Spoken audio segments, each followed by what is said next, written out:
नमस्कार, साधा न्यूज देख रहे हैं आप। मैं हूं आपके साथ प्रशिता। तो रुक करते खबरों का। मिशन 2022 से पहले कांग्रेस को उत्तर प्रदेश में बड़ा झटका लगा है। कांग्रेस में सभी युवा कार्यकर्ताओं के लिए आइकन कहे जाने वाले जितिन प्रसाद अब भाजपा के हो गए हैं। जितिन राहुल गांधी के नजदीकी माने जाते थे। जितिन का नाम उन 3 युवाओं की टीम में शामिल रहा है जो कांग्रेस की रणनीति से अहम भूमिका निभाती थी। इनमें से राज्यसभा सांसद ज्योतिरादित्य सिंधिया पहले ही भाजपा का दामन थाम चुके हैं, जबकि सचिन पायलट की नाराजगी फिर से सुनाई देने लगी है। जितिन ब्राह्मण नेता है और उनका युवाओं में खासा प्रभाव है। ऐसा कहा जा रहा है कि यूपी में ब्राह्मणों में मौजूदा सरकार को लेकर कुछ नाराजगी है। ऐसे में भाजपा ने जितिन प्रसाद को अपने कुनबे में शामिल कर जो दाव खेला है, उससे डैमेज कंट्रोल की कोशिशें शुरू होंगी। इधर प्रियंका गांधी के प्रभारी बनाए जाने से उत्साहित हुई कांग्रेस भाजपा के इस दाव से कितनी प्रभावित होगी, ये तो आने वाला समय ही बताएगा। लेकिन जितिन के बीजेपी में जाने से कांग्रेस और उनके नेताओं के मैनेजमेंट पर सवाल जरूर खड़े कर दिए हैं। मोदी जी की सरकार 2014 में आए, तब ये सांसद नहीं रहे, लेकिन उत्तर प्रदेश की जनता की सुविधाएं सुधरे, उत्तर प्रदेश में अपने क्षेत्र में काम चालू रहे, उसके लिए लगातार पीछे पड़े रहे और रेल मंत्रालय के पीछे ऐसा पड़े रहे कि उन्होंने उस प्रोजेक्ट को कंप्लीट करवाया मोदी सरकार आने के बाद।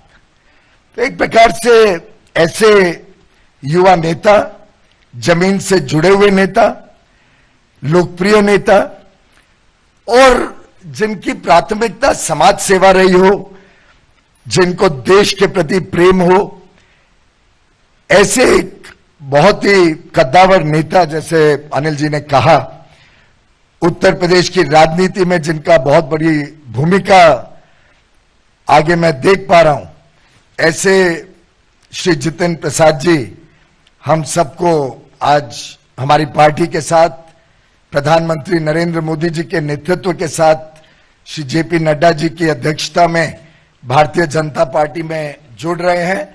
मैं इनका तहे दिल से स्वागत करता हूं और मुझे विश्वास है कि इनके आगमन से पार्टी को भी बल मिलेगा और जितिन प्रसाद जी को देश सेवा, समाज सेवा के लिए एक अच्छा मौका मिलेगा।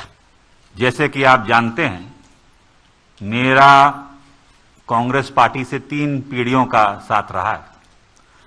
तो ये महत्वपूर्ण निर्णय जो मैंने लिया है, बहुत विचार मंथन और सोच के बाद मैं इस फैसले पे पहुंचा हूं। और सवाल ये नहीं है आज कि मैं किस दल को छोड़ के आ रहा हूं, मगर सवाल ये है कि किस दल में जा रहा हूं और क्यों जा रहा हूं।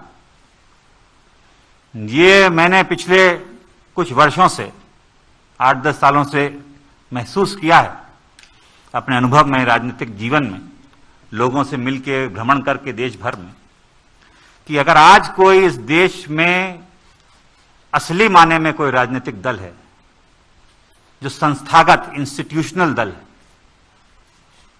वो भारतीय जनता पार्टी है। मैं इस वक्त ज्यादा तो इसी खबर पर हमारे साथ चर्चा करने के लिए उत्तर प्रदेश से वरिष्ठ पत्रकार रामदत्त तिवारी जी जुड़ चुके हैं। सर, आपका बहुत बहुत स्वागत है साधना न्यूज में। जी, थैंक यू। बिल्कुल, जिस तरह से उथल पुथल जो उत्तर प्रदेश में मची है, आज सुबह बीजेपी ने मिशन 2022 के पहले एक बड़ा मास्टर स्ट्रोक खेला है, कैसे देखते हैं आप? उसको आप किसी भी प्रकार से देख सकते हैं। बेसिकतः मूलतः क्या है कि कोई भी राजनेता वो अपनी जमीन तलाशता है, क्योंकि किसी भी राजनेता के पास वास्तविक जमीन नहीं है। बिल्कुल, उसको कोई ना कोई आश्रय चाहिए। तो वो आश्रय की तलाश में, जिस प्रकार से भीषण गर्मी में लोग छाया तलाशते हैं, इसी समय जब राजनीतिक संकट के बादल आते हैं किसी के ऊपर, तो अपना कोई ना कोई छाया तलाशते हैं। इस समय जितिन प्रसाद जी को लगता ही है कि शायद बीजेपी का भविष्य अच्छा है, लिहाजा वो उसकी छाया में चले गए। दूसरी बात यह है कि कांग्रेस लोगों को उसकी अपेक्षाओं के अनुरूप अपने नेताओं के साथ वो समव्यवहार नहीं कर पा रही है जो वो अपेक्षा करते हैं। बिल्कुल, लेकिन जिस तरह से बीजेपी की ओर से अगर हम देखें तो ब्राह्मण जो है सरकार से नाराज चल रहे हैं, और वहीं जितिन प्रसाद की बात करें तो वो ब्राह्मणों के समर्थक है।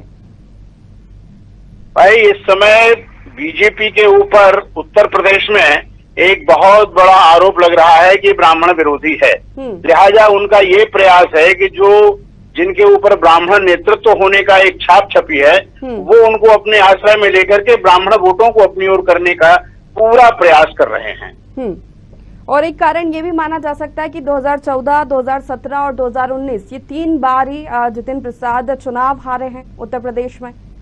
हाँ, तो नेचुरली ये उनको लग रहा है कि हम बिना किसी बड़े सहारे के चुनाव की नैया पार नहीं कर सकते हैं। ये तो साफ स्पष्ट है। तो अब क्या कांग्रेस की स्थिति होने वाली है उत्तर प्रदेश में देखें तो, क्योंकि 2022 में चुनाव है? हाँ, चुनाव तो निश्चित रूप से 22 में होना ही है, इसमें तो कोई दो राय है नहीं जी। अब परिणाम क्या होता है ये तो समय की परिस्थितियों पर निर्भर करेगा।